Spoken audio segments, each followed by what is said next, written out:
तो नमस्कार दोस्तों, आज हम बात करेंगे फार्मा सेक्टर की एक leading company Zydus life science limited company के बारे में।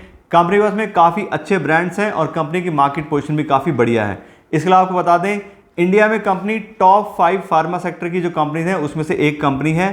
तो इसलिए आज की इस वीडियो में हम कंपनी का पूरा फंडामेंटल एनालिसिस करेंगे और देखेंगे कि एज एन इन्वेस्टर क्या हमें इस कंपनी में इन्वेस्ट करना चाहिए नहीं, और उसके साथ साथ हम कंपनी के फाइनेंशियल भी चेक करेंगे कि आज की डेट में कंपनी के रेवेन्यू और प्रॉफिट्स कैसे चल रहे हैं। और उसके बाद हम कंपनी की वैल्यूएशन करेंगे कि आज की डेट में कंपनी में किस प्राइस पे अवेलेबल हो रही है, कि क्या कंपनी एक अंडर वैल्यूड कंपनी है या ओवर वैल्यूड कंपनी है।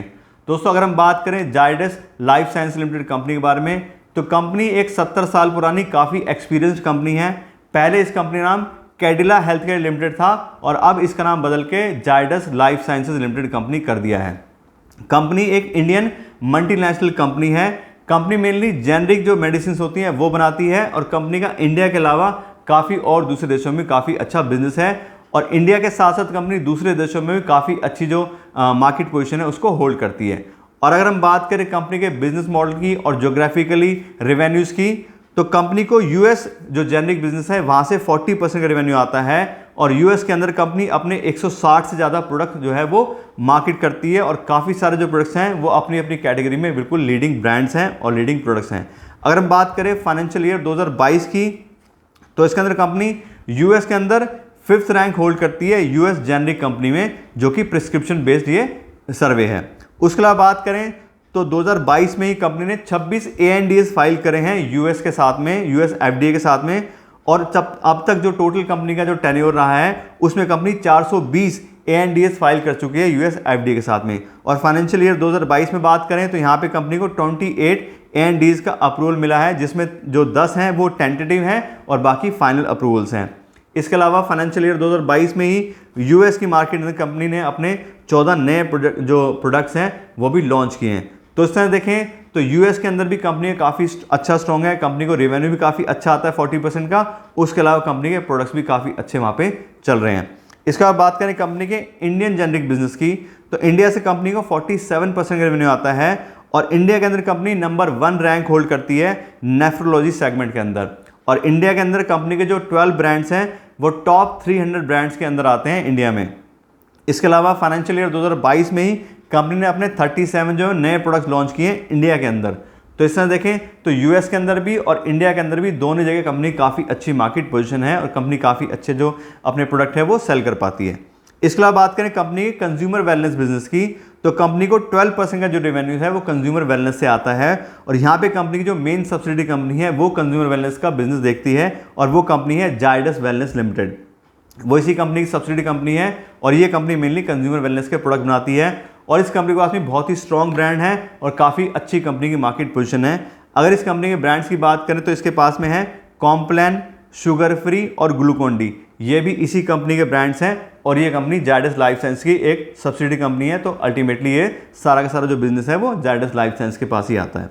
उसके अलावा बात करें कंपनी के एमर्जिंग मार्केट्स की, तो एमर्जिंग मार्केट से भी कंपनी को 8% रेवेन्यू आता है, और इसमें भी कंपनी बहुत सारी अलग अलग कंट्रीज़ को कैटर करती है। उसमें है एशिया पैसिफिक, उसके अलावा अफ्रीका, मिडिल ईस्ट और लैटिन अमेरिका। इसके अलावा बात करें श्रीलंका की, तो श्रीलंका में भी कंपनी नंबर 1 पोजीशन होल्ड करती है फार्मा सेक्टर के अंदर, और यहाँ पे कंपनी का 7.4% काफ़ी अच्छा मार्केट शेयर है, और लगभग 30 ब्रांड जो है श्रीलंका में कंपनी के अवेलेबल हैं, जिसके थ्रू वहाँ पे अपनी कंपनी जो वो बिजनेस करती है। इसके अलावा बात करें ब्राज़ील की, तो फाइनेंशियल ईयर 2022 में ब्राज़ील में भी कंपनी ने अपने 15 जो नए जो प्रोडक्ट्स हैं वो लॉन्च किए हैं। तो इस तरह से हम कंपनी का ओवरऑल प्रोफाइल देखें तो कंपनी काफ़ी अच्छा अपना बिजनेस कर रही है और मार्केट पोजीशन भी काफ़ी अच्छी है। इसके अलावा हम बात करें कंपनी की रिसर्च एंड डेवलपमेंट की, तो कोई भी फार्मा सेक्टर अगर है उसका रिसर्च एंड डेवलपमेंट का जो डिपार्टमेंट है, जो फैसिलिटीज़ हैं वो काफ़ी स्ट्रॉन्ग होनी चाहिए, क्योंकि उसी के थ्रू कंपनी अपने नए नए प्रोडक्ट्स लेके आती है और पुराने जो प्रोडक्ट्स हैं उनको एनहेंस कर पाती है, और एक अच्छी मार्केट पोजीशन और लीडरशिप जो है अपनी वो मेंटेन कर पाती है। यहाँ पे देखें तो 7 कंपनी के पास में state of the art R&Ds के सेंटर हैं, जहाँ पे कंपनी अपनी रिसर्च एंड डेवलपमेंट की जो एक्टिविटीज़ हैं उनको करती है, और सारा का सारा जो अपना फ्यूचर प्लानिंग है वहाँ पर इनकी चलती है। इसके अलावा बात करें तो कंपनी अपने एनुअल रेवेन्यू का 7 से 8% का काफ़ी अच्छा अमाउंट जो है वो खर्च करती है रिसर्च एंड डेवलपमेंट के ऊपर, जिसके थ्रू कंपनी अपने नए प्रोडक्ट जो है वो लॉन्च कर सकती है, और साथ साथ अपने जो पुराने प्रोडक्ट्स हैं उनको भी एनहेंस करने की कोशिश करती है। तो इस तरह से हम देखें कंपनी का बिजनेस प्रोफाइल, तो कंपनी काफ़ी स्ट्रॉन्ग पोजीशन है यूएस के अंदर भी और इंडिया के अंदर भी। उसके साथ साथ कंज्यूमर वेलनेस में भी काफ़ी अच्छा कंपनी काम कर रही है अपनी जायडस वेलनेस जो सब्सिडियरी है उसके थ्रू। तो इस तरह से कंपनी का बिजनेस देखें तो प्रोडक्ट वाइज एक बहुत ही स्ट्रॉन्ग कंपनी है, जो हमें क्लियरली इसके जो डिटेल्स हैं उस समय पता लग रहा है। दोस्तों अभी तक तो बात होगी कंपनी की मार्केट पोजीशन के बारे में और कंपनी की बिजनेस डिटेल के बारे में। अब हम बात करें कंपनी के फाइनेंशियल्स के बारे में कि इस टाइम पे कंपनी के रेवेन्यू प्रॉफिट्स कैसे चल रहे हैं, जिससे हमें कंपनी के बारे में डिटेल नॉलेज मिल सके। और सबसे पहला जो पैरामीटर हम चेक करते हैं वो होता है रेवेन्यू।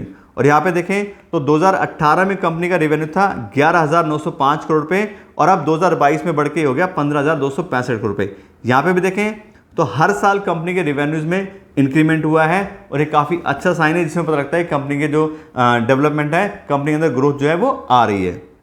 इसके अलावा अगला हमारा पैरामीटर है ऑपरेटिंग प्रॉफिट मार्जिन। और यहाँ पे भी देखें तो पिछले 5 साल से कंपनी लगातार 22%, 23% का काफ़ी अच्छा जो ऑपरेटिंग प्रॉफिट मार्जिन है उसको मेंटेन कर पा रही है। और इस अच्छे ऑपरेटिंग प्रॉफिट मार्जिन से हमें यही पता लगता है कि कंपनी जो भी अपनी कॉस्ट है रॉ मटेरियल की उसको काफ़ी अच्छे से मैनेज करती है, अपनी एडवर्टीजमेंट और ओवरहेड जो एक्सपेंसेस हैं उसको अच्छे से मैनेज करती है, अपनी प्राइसिंग ठीक रख पा रही है अपने ब्रांड्स की वजह से, इसीलिए कंपनी के पास में इतना अच्छा ऑपरेटिंग प्रॉफिट मार्जिन आ रहा है। इसके बाद बात करें कंपनी के नेट प्रॉफिट की, तो पिछले 5 साल से लगातार हर साल कंपनी ने प्रॉफिट ही शो किया है, कभी भी कंपनी को लॉस नहीं हुआ है। 2018-19 की बात करें तो यहाँ पे 1700-1800 करोड़ के आसपास का कंपनी का नेट प्रॉफिट था और 2021 में 2100 करोड़ हो गया और 2022 में तो बहुत ही अच्छा 45 करोड़ के आसपास की कंपनी ने नेट प्रॉफिट अपना दिखाया है। इसके बाद बात करें कंपनी के डिविडेंड पे आउट की, तो पिछले 5 साल से लगातार हर साल कंपनी ने डिविडेंड पे किया है, कभी 20% का, कभी 30% का, तो हर साल कंपनी डिविडेंड पे कर रही है, तो ये भी कंपनी के लिए काफ़ी अच्छा पॉइंट है। इसके बाद बात करें अगले पैरामीटर की, तो अगला हमारा पैरामीटर है डेट बाय इक्विटी रेशो। और डेट बाय इक्विटी रेशो से हमें ये पता लगता है कि कंपनी ने अपना कितना पैसा इन्वेस्ट किया है और कंपनी लोन लेके कितना बिजनेस कर रही है। अगर कोई भी कंपनी ज़्यादा लोन लेती है तो उसके ऊपर इंटरेस्ट का ज़्यादा बर्डन आता है और कंपनी को प्रॉब्लम हो सकती है अगर कंपनी कभी इंटरेस्ट पेमेंट ना करता है। लेकिन यहाँ पे देखें तो जायडस के केस में कंपनी का डेट बाय इक्विटी रेशो आ रहा है 0.25। इसका मतलब है कि कंपनी ने 100 रुपये अपने इन्वेस्ट किए हैं तो उसके अगेंस्ट 0.25 यानी कि 25 रुपये जो है वो डेट भी लिया हुआ है। तो कंपनी में बहुत ज़्यादा डेट तो नहीं है, लेकिन फिर भी अगर कोई भी कंपनी डेट होल्ड करती है तो उसके अगेंस्ट हम अगला पैरामीटर चेक करते हैं interest coverage ratio. Interest coverage ratio से हमें यह पता लगता है कि उस डेट के ऊपर कंपनी ने हर साल जो पैसा पे करना है उसके अगेंस्ट कितना गुना पैसा कंपनी के पास अवेलेबल है, जिससे हर साल कंपनी आसानी से अपना जो इंटरेस्ट उसको पेमेंट कर सके। यहाँ पे देखें तो कंपनी का इंटरेस्ट कवरेज रेशो आ रहा है 40 टाइम्स, यानी कंपनी के पास में जो इंटरेस्ट पे करना होता है हर साल उसका 40 गुना पैसा ऑलरेडी अवेलेबल है। तो अगर कंपनी कोई टेम्पररी प्रॉब्लम आती भी है तो कंपनी आराम से अपना इंटरेस्ट पे कर लेगी, कोई उसको प्रॉब्लम डेट की नहीं आएगी। इसके बाद अगला हमारा पैरामीटर है रिटर्न ऑन इक्विटी। और रिटर्न ऑन इक्विटी से हमें यह पता लगता है कि जो भी इन्वेस्टर अपना पैसा कंपनी से इन्वेस्ट करते हैं, कंपनी उनके पैसे के ऊपर कितना प्रॉफिट जनरेट कर पाती है या रिटर्न जनरेट कर पाती है। और यहाँ पे देखें तो कंपनी का लास्ट ईयर का रिटर्न ऑन इक्विटी आ रहा है 29%, जो कि बहुत ही स्ट्रॉन्ग है। अगर किसी भी कंपनी का रिटर्न ऑन इक्विटी 15% या उससे ज़्यादा होता है तो उसको काफ़ी अच्छी कंपनी माना जाता है। और यहाँ तो कंपनी का लगभग 30% के आसपास हो गया, यानी कि डबल जो पैरामीटर है उससे कंपनी हमारे को यहाँ पे रिटर्न ऑन इक्विटी दे रही है। और सिर्फ लास्ट ईयर की बात नहीं है, अगर पिछले 5 साल का भी डेटा हम देखते हैं तो यहाँ पे 21% की एवरेज आ रही है पिछले 5 साल की कंपनी की रिटर्न ऑन इक्विटी की, और ये भी बहुत स्ट्रॉन्ग पॉइंट है कंपनी के लिए। तो इस तरह अगर हम ओवरऑल कंपनी के फाइनेंशियल देखते हैं तो हमने चेक कर लिया कंपनी के रेवेन्यूज़ काफ़ी अच्छे से इंक्रीज हो रहे हैं, साथ साथ कंपनी के प्रॉफिट मार्जिन भी अच्छे हैं, कंपनी में कोई खास डेट भी नहीं है और कंपनी का रिटर्न ऑन इक्विटी काफ़ी बढ़िया है। तो इन फाइनेंशियल को चेक करके हम बिल्कुल क्लियरली कह सकते हैं कंपनी में बहुत ही स्ट्रॉन्ग फाइनेंशियल्स हैं और एक ग्रेट फाइनेंशियल्स हम इसको बिल्कुल कह सकते हैं। दोस्तों अभी तक तो बात होगी कंपनी के फाइनेंशियल्स के बारे में और कंपनी के बिजनेस मॉडल के बारे में। अब हम बात करें कंपनी की वैल्यूएशन के बारे में कि आज की डेट में कंपनी में किस प्राइस पे मिल रही है, कि कंपनी ओवर वैल्यूड है या अंडर वैल्यूड है। और मैं आपको बता दूं किसी भी कंपनी की वैल्यूएशन करने के लिए मैं यूज़ करता हूं डिस्काउंटेड कैश फ्लो एनालिसिस, और उसके अंदर हम कंपनी को फ्री कैश फ्लो पर वैल्यू करते हैं, कंपनी कितना फ्री कैश फ्लो हर साल जनरेट कर पा रही है उसके हिसाब से उसकी कितनी वैल्यू बनती है। और अगर आप भी सीखना चाहते हैं कि किसी कंपनी को किस तरह से वैल्यू कर सकते हैं तो उसके ऊपर मैंने ऑलरेडी एक वीडियो बनाई हुई है, उसका लिंक मैं डिस्क्रिप्शन डाल दूंगा, आप उस वीडियो को चेक करके खुद भी कंपनी की वैल्यूएशन करना सीख सकते हैं। तो हम बात करते हैं कंपनी के फ्री कैश फ्लो की। फ्री कैश फ्लो का मतलब होता है कि वो पैसा जो कंपनी के पास फ्रीली अवेलेबल है, जिसको एक ओनर अपने घर लेके जा सकता है, या कंपनी अगर अपना कोई डेट पे करना चाहती है वो कर सकती है। वो पैसा है जो कंपनी के सारे एक्सपेंसेस करने के बाद में, ऑपरेटिंग एक्सपेंस भी और कैपिटल एक्सपेंस भी, उसको करने के बाद जो पैसा बचता है उसको हम फ्री कैश फ्लो बोलते हैं, और वही असली अर्निंग होती है एक बिजनेस की। और यहाँ पे बात करें पिछले 3 साल की कंपनी के फ्री कैश फ्लो की, तो 2020 में कंपनी का फ्री कैश फ्लो था 1345 करोड़ रुपये, 2021 में 2294 करोड़ रुपये और 2022 में 1981 करोड़। अब हम 3 साल का अगर एवरेज लेते हैं तो ये आता है 1873 करोड़ रुपए, यानी कि जायडस जो लाइफ साइंस कंपनी है ये 1873 रुपये एवरेज जो है हर साल फ्री कैश फ्लो जनरेट करती है। और इस फ्री कैश फ्लो के हिसाब से कंपनी की जो फेयर वैल्यू बनती है वो आती है 93,650 करोड़, यानी कि 93,650 करोड़ रुपए एक ऐसी कंपनी की वैल्यू हो गई जो हर साल 1873 करोड़ रुपए का जो है वो फ्री कैश फ्लो जनरेट करती है।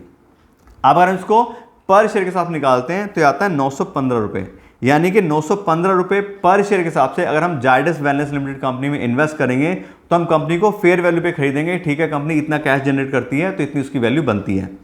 तो ये तो बात होगी फेयर वैल्यू की। लेकिन जैसा हम हमेशा बताते हैं कि अगर किसी भी कंपनी को हम फेयर वैल्यू पे खरीदते हैं तो हमारा रिस्क काफ़ी इंक्रीज हो जाता है, क्योंकि जो भी हमने डेटा चेक किया है, जो भी हमने कंपनी का परफॉर्मेंस चेक किया, वो सब क्या है, वो पास्ट रिकॉर्ड है। हो सकता है जो फ्यूचर है उसमें कंपनी ऐसा परफॉर्म ना कर पाए, तो उसके लिए हमें पहले से अपना जो रिस्क है उसको मैनेज करना होता है। और उसके लिए हम यूज़ करते हैं मार्जिन ऑफ सेफ्टी का कॉन्सेप्ट। मार्जिन ऑफ सेफ्टी में ये होता है कि जो भी कंपनी की फेयर वैल्यू है उसके 50% में कंपनी को खरीदने की कोशिश करनी चाहिए, जिससे हम कंपनी के जो आने वाले रिस्क हैं उसको अच्छे से मैनेज कर सकें। तो यहाँ पे हम जिस निकाली फेयर वैल्यू तो आई 915 रुपये पर शेयर, उसका 50% यानी कि मार्जिन ऑफ सेफ्टी हो गया 458 रुपये पर शेयर। तो अगर हम 458 रुपये पर शेयर के हिसाब से Zydus life science limited company में इन्वेस्ट करेंगे तो हम कंपनी को काफ़ी अच्छे प्राइस पे खरीदेंगे और अपने जो आने वाले रिस्क हैं उनको भी अच्छे से मैनेज कर लेंगे। तो ये तो कि हमारी बात कि किस प्राइस पे कंपनी में हमें इन्वेस्ट करना आज की डेट में ठीक लग रहा है। अब हम बात करते हैं कंपनी के करंट शेयर प्राइस की कि आज की डेट में कंपनी में किस प्राइस पे अवेलेबल है। तो आपको बता दें आज की डेट में कंपनी का करंट शेयर प्राइस आ रहा है 387 रुपये पर शेयर, यानी कि जो हमने वैल्यू निकाली थी पर शेयर की 915 रुपये, लगभग उसके 30 से 35% के बीच में कंपनी अवेलेबल है। और जो हमने मार्जिन ऑफ सेफ्टी निकाली थी 50% 458 रुपये, उससे भी काफ़ी कम प्राइस पे आज की डेट में कंपनी अवेलेबल है। तो इस प्राइसिंग को देख के हम बिल्कुल क्लियरली कह सकते हैं कि कंपनी जो है ये एक अंडर वैल्यूड कंपनी है। लेकिन चाहे अंडर वैल्यूड कंपनी है चाहे जो भी है, मेरी तरफ से कोई रिकमेंडेशन नहीं है कि आपको इस कंपनी में इन्वेस्ट करना ही करना है। आप अपना रिस्क प्रोफाइल चेक कीजिए, उसके हिसाब से आप सोचिए कि आपको कंपनी में इन्वेस्ट करना है और कितना अमाउंट इन्वेस्ट करना है। लेकिन फिर भी आपको कंपनी के बारे में डिटेल नॉलेज दे दी है। कंपनी के ब्रांड्स बहुत अच्छे हैं, कंपनी का बिजनेस बहुत अच्छा है और साथ साथ कंपनी के फाइनेंशियल्स भी काफ़ी स्ट्रॉन्ग हैं और आज की डेट में कंपनी की वैल्यूएशन भी काफ़ी जो अट्रैक्टिव वो हमें दिखाई दे रही है। तो इस तरह से कंपनी की डिटेल के बारे में आपको कंपनी की जो बिजनेस है उसके बारे में आपको डिटेल नॉलेज दे दी है। आशा करते हैं आपको वीडियो अच्छी लगी होगी। अगर आपको ये इन्फॉर्मेशन और वीडियो अच्छी लगी हो तो उसको लाइक और शेयर जरूर कीजिएगा और साथ साथ मेरे चैनल को सब्सक्राइब कर लीजिएगा। Thank you so much.